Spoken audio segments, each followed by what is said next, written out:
নমস্কার, আপনারা দেখছেন বীরভূম আরসি টিভি। আপনাদের সঙ্গে আমি সোমা। শুরু করছি আজকের সংবাদ। বিস্তারিত সংবাদে যাওয়ার আগে দেখে নেব সংবাদ শিরোনাম। অপারেশন প্রাপ্তির সাফল্যে উদ্ধার শতাধিক মোবাইল।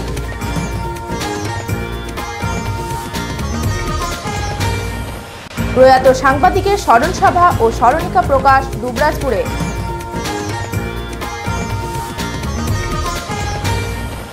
পূর্ণাহ দিবস পালিত বিশ্বভারতীতে।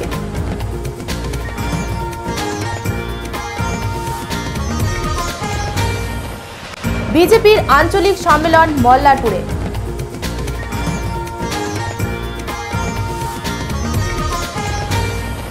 নর্দমায় পড়ে যাওয়া গরুকে উদ্ধার করল দমকল বাহিনী।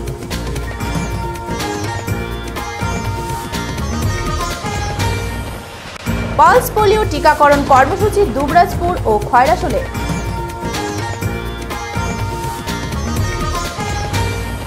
পণ্ডিতপুরে বাউল ফকির মিলন মেলা।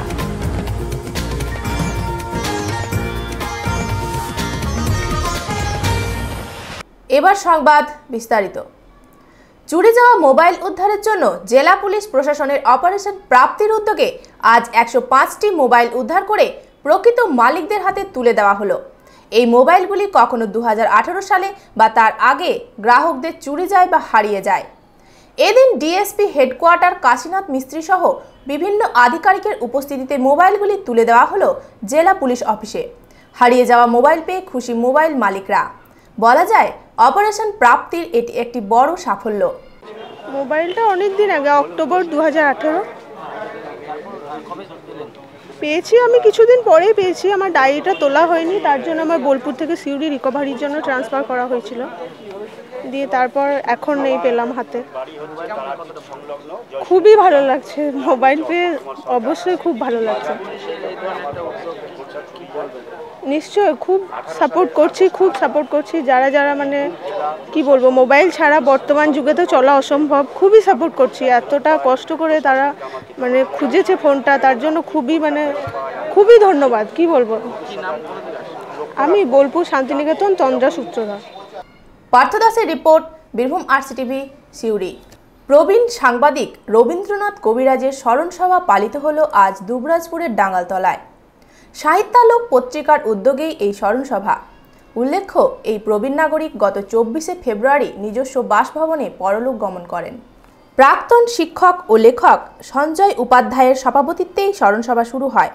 প্রয়াত রবীন্দ্রনাথ কবিরাজের প্রতিকৃতিতে পুষ্পার্ঘ্য নিবেদন করেন উপস্থিত অতিথিরা।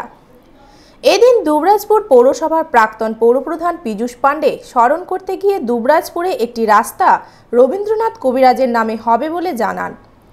এছাড়াও উপস্থিত ছিলেন প্রয়াত সাংবাদিকের জ্যেষ্ঠ পুত্র আনন্দ কবিরাজ ও আত্মীয়জন, প্রাক্তন শিক্ষক সুধীর কুমার পাল, চণ্ডীদাস পত্রিকার সম্পাদক আল আফতাব সহ অন্যান্যরা। এদিন সাহিত্যালোক পত্রিকার সম্পাদক অলোক দা প্রয়াত সাংবাদিককে নিয়ে একটি স্মরণিকা প্রকাশ করেন।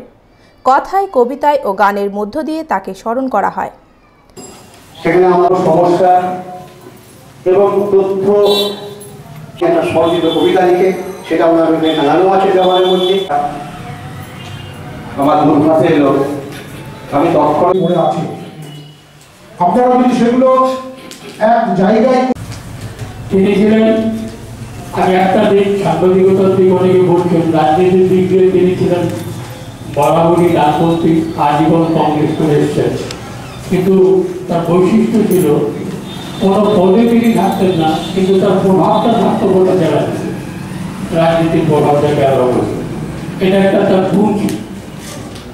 আপনারা সবাই জানেন প্রণব মুখার্জি মহাশয়ের সঙ্গে তার সম্পর্কের কথা, কেন্দ্রীয় পর্যন্ত সেই সম্পর্ক ছিল। রবীন্দ্রনাথ কবিরাজকে আমরা বলতে পারি যে তিনি বীরভূমের একজন একপোষ রাজনীতি। যে কোনো তথ্য হলে দরকার হলে তার কাছে তিনি যেতেন, তিনি এই তথ্য পারতেন। তিনি চণ্ডীদাসের সঙ্গে 2000 সালের পর থেকে যুক্ত হয়েছিলেন এবং নিয়মিত লিখে যেতেন। তো তার সঙ্গে আমার আওয়াজ হতো সম্পাদনা সূত্রে দুটো জায়গায়। শুধু বলবো যখন আমরা কলেজে পড়ি সেই সময় বাংলা রাজনৈতিক অবস্থা খুব কঠিন ছিল 60-এর দশকে, তখন নকশাল আন্দোলন, তখন সেই সময় মানুষরা ভয়ে বেরোতো না, রাজনীতি করতো না। আমরা কিন্তু প্রথম যে কজন মানুষকে দেখে কংগ্রেস করা শুরু করি, ছাত্র জীবনে শিল্পী করা, ছাত্র পরিষদ করা শুরু করি, তার মধ্যে রবীন্দ্রনাথ করে অন্যতম। তিনি একাধারে সাংবাদিক ছিলেন, সাহিত্যপ্রেমী ছিলেন, পাবন্দিক ছিলেন, সব থেকে বড় তিনি দেশপ্রেমী ছিলেন, সমাজসেবী ছিলেন। আমরা দেখেছি, শুনেছি, তখন আমরা আমাদের জন্ম হয়নি, আমরা শুনেছি দুর্গাপুরে শহরের কাছারি ভাঙা যে আন্দোলন, সে আন্দোলনে যে কজন ঝাঁপিয়ে পড়েছিলেন তাদের রবীন্দ্রনাথ কবিরাজ, শম্ভু কবিরাজ, কুমারেশ দাস, বলাই নায়ক থেকে শুরু করে বেশ কিছু মানুষ তখন ঝাঁপিয়ে পড়েছিলেন। এবং দুর্গাপুরের বুকে একটা ব্রিটিশ বিরোধী যে আন্দোলন হয়েছিল, লড়াই হয়েছিল, তার সামনের সারিতে ছিলেন তারা। লালটু মুখার্জি ও সন্তোষ পালের রিপোর্ট, বীরভূম RCTV, দুবরাজপুর। প্রতি বছরের মতো এবছরও বিশ্বভারতী শিক্ষাচর্চা শিক্ষক শিক্ষণ কেন্দ্রে পালিত হল গান্ধী পুণ্যাহ দিবস। 1914 সালে গান্ধীজি দক্ষিণ আফ্রিকার ফিনিক্স স্কুলের ছাত্রদের শান্তিনিকেতনে পাঠান। গান্ধীজির আদর্শে অনুপ্রাণিত হয়ে 1915 সালের 10ই মার্চ শান্তিনিকেতনের দিনটি পালনের সিদ্ধান্ত নেওয়া হয়। তারপর থেকে প্রতি বছর এই দিনটি পালিত হয়। ঝাড়ু হাতে শিক্ষাচর্চার অধ্যক্ষ রেজাউল করিম, অন্যান্য অধ্যাপক, অধ্যাপিকা, কর্মী ও ছাত্রছাত্রীরা শিক্ষাচর্চার চত্বর পরিষ্কার করেন। এর একটা বিশেষ উদ্দেশ্য আছে। উদ্দেশ্যটা হচ্ছে আজকের এই দিনে, বিশেষ করে প্রতি বছর মার্চ মাসের 10 তারিখ গান্ধী পুণ্যাহ হয়। অর্থাৎ এই দিনে গান্ধীজি আমাদের এই শান্তিনিকেতনে এসেছিলেন রবীন্দ্রনাথের সঙ্গে। তিনি কর্মযোগী মানুষ ছিলেন। রবীন্দ্রনাথ এবং গান্ধীজি দুজনে পরিষ্কার পরিচ্ছন্নতার উপর গুরুত্ব দিয়েছিলেন। তিনারা নিজে হাত দিয়েছিলেন। শিক্ষার্থী, শিক্ষক, শিক্ষাকর্মী সবাই সমবেতভাবে আন্তরিকতার সঙ্গে এই কাজে ব্রতী হয়েছে। তার ব্যাপারটা হচ্ছে এই যে গান্ধীজি একদিকে যেমন চাইতেন কোনো কাজকেই ছোট বলে মনে না করা, অর্থাৎ সবাই আমরা একসঙ্গে কাজ করব, এই একটা বিশেষ উদ্দেশ্য ছিল। উনি যেমন চাইতেন উঁচু নিচু ভেদাভেদ কোনো সময়ই চাননি। সমস্ত মানুষ তাদের পরিচয় একটাই হবে, আমরা মানুষ, একটাই জাতি, মানব জাতি। এবং কোনো কর্মের ক্ষেত্রে তিনি মানবিজ করতেন না। তিনি নিজে হাতে যেমন নর্দমা পরিষ্কার করতেন, নিজে হাতে যেমন টয়লেটগুলো পরিষ্কার করতেন, ঠিক একইভাবে কিন্তু শিক্ষার্থী এবং সকলকেই, সমাজের সমস্ত স্তরের মানুষকে তিনি এইভাবে সচেতন করতেন। দেখুন, আমরা যদি সমবেতভাবে এই ধরনের কাজে এগিয়ে আসি, তাহলে কিন্তু আমাদের যে রাস্তাঘাট, আমাদের যেখানে আমরা বাস করি তার আশেপাশেটা কিন্তু নোংরা আবর্জনায় ভরে থাকে না।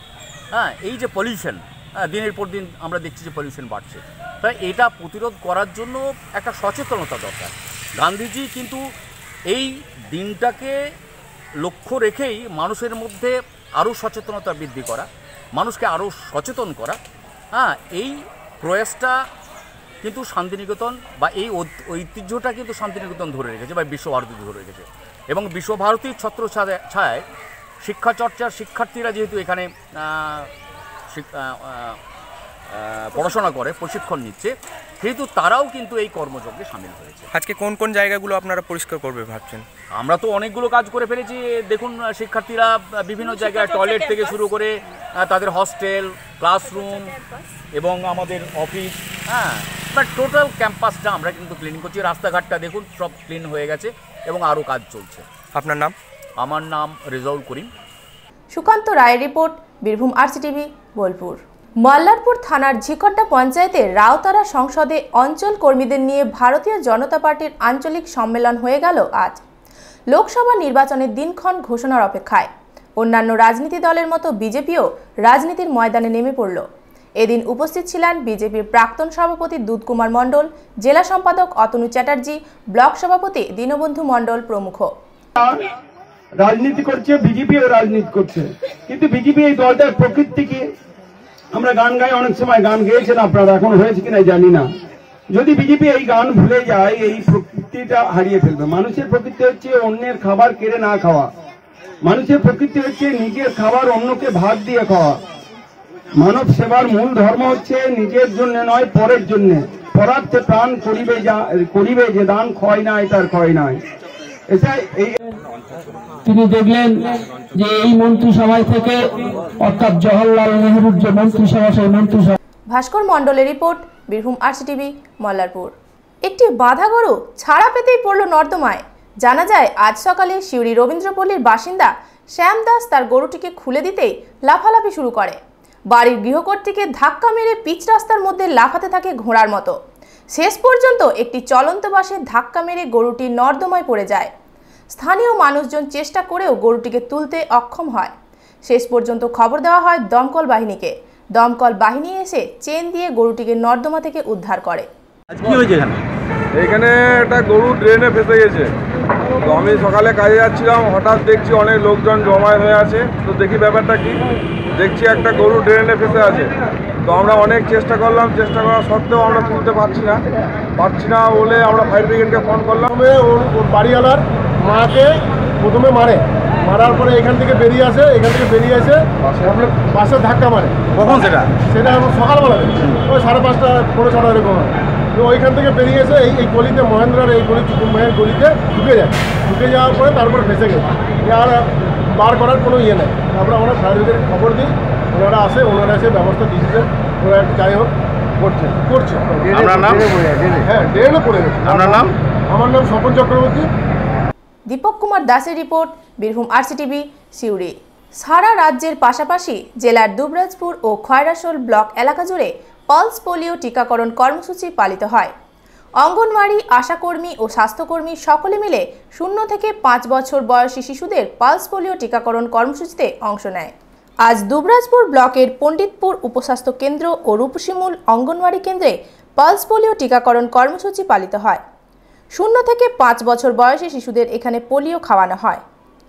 পাশাপাশি দুবরাজপুর পৌরসভার 10 নম্বর ওয়ার্ডেও পালস পোলিও টিকাকরণ কর্মসূচি পালিত হয়। খয়রাশোল ব্লকের বিভিন্ন এলাকায় পালস পোলিও টিকাকরণ কর্মসূচি পালিত হয়। খয়রাশোল ব্লক প্রাথমিক স্বাস্থ্যকেন্দ্রের PHN Banashree Ghosh pulse polio field পরিদর্শনে এসে লোকপুর উপস্বাস্থ্য কেন্দ্রে এক সাক্ষাৎকারে জানান, খয়রাশোল ব্লক এলাকায় 5 বছর পর্যন্ত শিশুর সংখ্যা, বুথসহ পালস পোলিও সমগ্র তথ্য এবং বুথে বুথে পোলিও খাওয়ানোর চিত্র দেখে সন্তোষ ব্যক্ত করেন। দুবরাজপুর থেকে লালটু মুখার্জি ও খয়রাশোল থেকে শেখ রিয়াজউদ্দিনের রিপোর্ট, বীরভূম RCTV। বাউলের দেশ বীরভূম। এই বাউল গান গেয়ে বহু শিল্পী বিশ্বখ্যাত হয়েছেন। বাউল ফকিরের উৎসবে শেষ দিনেও বাউল ফকির গানে মাতলেন শিল্পীরা। কর্মাশ্রম পরিচালিত দুবরাজপুর বক্রেশ্বর রাস্তার পণ্ডিতপুরের নিকট ছোট সাঁকোর উপরে প্রাকৃতিক মনোরম পরিবেশে শুরু হয়েছে এই উৎসব। প্রাকৃতিক পরিবেশে তৈরি হয়েছে মঞ্চ ও কুটির, যা খড়, বাঁশ ও কাদামাটি দিয়ে তৈরি। নেই কোনো আলোর ঝলকানি। পশ্চিমবঙ্গের বিভিন্ন প্রান্ত থেকে বাউল শিল্পীরা যেমন আসেন, তেমনি বাংলার বাইরে থেকেও শিল্পীরা এদিন বাউল ফকির মিলন মেলায় হাজির হন। বাউল উৎসব এবার 3য় বর্ষে পদার্পণ করল। আমি নদিয়া জেলার থেকে এসেছি এখানে। যাই হোক, এখানে আসতে ভালো লাগে। অনেক বাউল ফকির শিল্পী একত্র হয়ে যে প্রেম লেনা দেনা, মানুষের মিলিত যে মানুষের মহামিলন, মানুষ থেকে মানুষ হওয়া যায়, এই বাউলের মাঝখানে সেই বিষয়বস্তু। তা আমি একদম ছোট থেকে এই গান বাজনার লাইনে দেশ বিদেশে বহু এরকম জেলায় ঘুরে ঘুরে বেড়ায়। আধ্যাত্মিক গান, বিষয়বস্তু, বাউল, মুর্শিদি, ফকিরি, এইসব জারি গান, এইসব বহু কিছু গান নিয়ে আমরা এইভাবে মেলা করে বেড়াই। বহু দূর দূরান্তে ঘোষপাড়া, যেমন কল্যাণীর মেলা, অগ্রদ্বীপের মেলা, সোনামুখীর মেলা, জয়দেবের মেলা, এই মেলা করে থাকি। হ্যাঁ, আমাদের মহাজনের পদ, আমরা মহাজনের গতস্ব প্রন্থা, মহাজনের পদ ছাড়া এসব গান করি না। আমরা যে গানের মধ্যে মানুষকে বেঁচে থাকার প্রেরণা যোগায়, সেই হলো গান, সেটাই হলো আদি বাউল। তাই আমি নদিয়া জেলা থেকে এসেছি বীরভূম, এটা বীরের জায়গা, খুব ভালো লাগছে, খুব আনন্দ পাচ্ছি। তাই আমার নাম আনন্দ দাস বৈরাগ্য। জয় গুরু, নমস্কার। আমি বামাপ্রসাদ সিংহ, আমি বাতিকার গ্রাম থেকে এসেছি। আমি এখানে আসি ভালোবাসার টানে। অনেক দেশ বিদেশের সাধুগুরু মানুষজন আসেন, ফকির সাহেবরা আসেন, আমরা সবাই একসাথে মিলিত হব, অনেক সাধুগুরুর চরণ ধুলি পাব। আর আমাদের এখানে যারা কর্তৃপক্ষ এই সুন্দর মেলাটি করেন, সেই দাদাদের আমরা খুব কাছের মানুষ, তারাও ভালোবেসে আমাদেরকে নিমন্ত্রণ করেন, আমরা আসি। আর অনেক কিছু শিখবো বলেও এখানে আসি। আমাদের সাধুগুরু বৈষ্ণবীরা যেভাবে আমাদেরকে এখানে দুদিনের অনুষ্ঠান শেখান, আমাদের খুব ভালো লাগে। আমি আগের বারেও এসেছিলাম, এবারেও আসতে পেরেছি, আমি নিজেকে ধন্য মনে করছি। সাধুগুরুর চরণের আশীর্বাদে আবার সন্ধ্যেবেলা আমাদের অনুষ্ঠান হবে, আমরা আনন্দ করব। দিন রাত্রি আমাদের এখানে অনুষ্ঠান হয়, সকাল থেকে সারা দিন অনুষ্ঠান হয়, আবার সন্ধ্যেবেলায় রাত্রি 1-2 পর্যন্ত আমাদের সুন্দর অনুষ্ঠান হয়। আমরা সবাই গুরু ভাইরা একসাথে আনন্দ করি। কেমন লাগে? খুব সুন্দর, এখানে এসে খুব ভালো লাগে। আগেরবারে তো খুব আনন্দ করে গেছি, ওই জন্য এবারেও আসতে পেরেছি। খুব সুন্দর অনুষ্ঠান হচ্ছে, সবাই একসাথে আনন্দ করছি। আশা করব আবার পরের বছরও যেন আসতে পারি।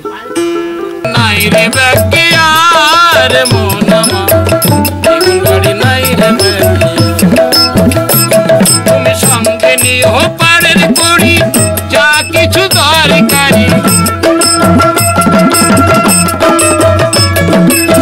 সঙ্গে নিও পারের করি যা কিছু দরকারি, ছাড়ে গাড়ি ফিরিবে নয়া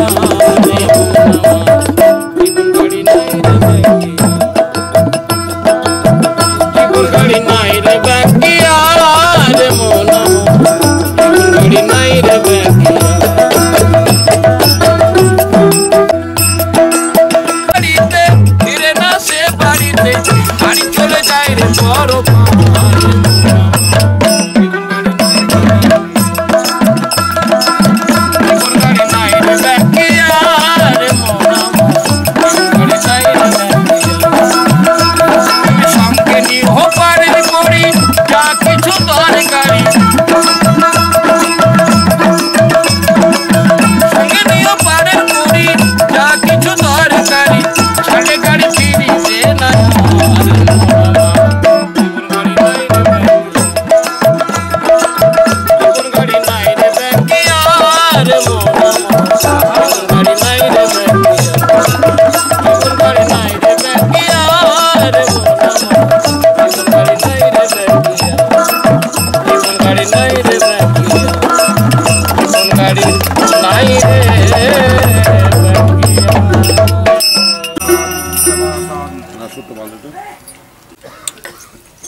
শুধু প্রেমিক জনায় আছে রে, প্রেমের বাজারে চলো যাই প্রেমের মানুষ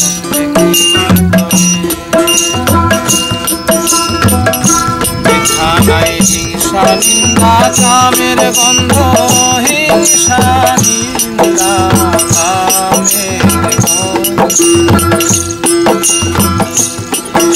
খানায় হিংসা নিন্দা কামের গন্ধ, শুধু প্রেমিক জনা প্রেমের বাজারে চলো যায় প্রেম বাজারে, প্রেমের মানুষ দেখি বাজারে।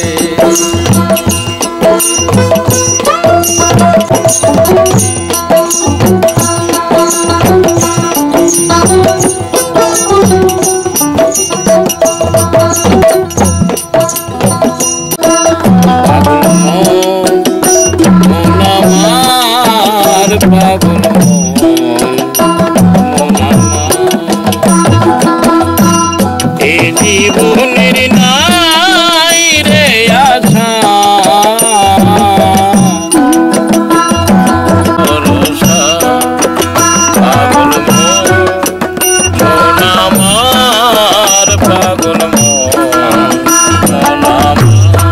আগে কি সুন্দর দিন কাটাইতাম হাইরে। আমাদের দেশে যখন হিন্দু মুসলমান তখন আমরা জানতাম না যে এরা ওই জাত এরা এই জাত।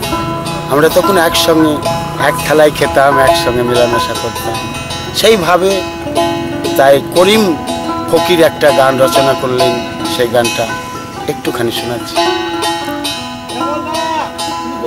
গ্রামে নজওয়ান হিন্দু মুসলমান মিলিয়া বাংলা গান খুশিতে গায়। লাটু মুখার্জির রিপোর্ট, বীরভূম RCTV, পণ্ডিতপুর। আজকের সংবাদ এই পর্যন্ত। পরবর্তী সংবাদের জন্য চোখ রাখুন বীরভূম RCTVর পর্দায়। নমস্কার।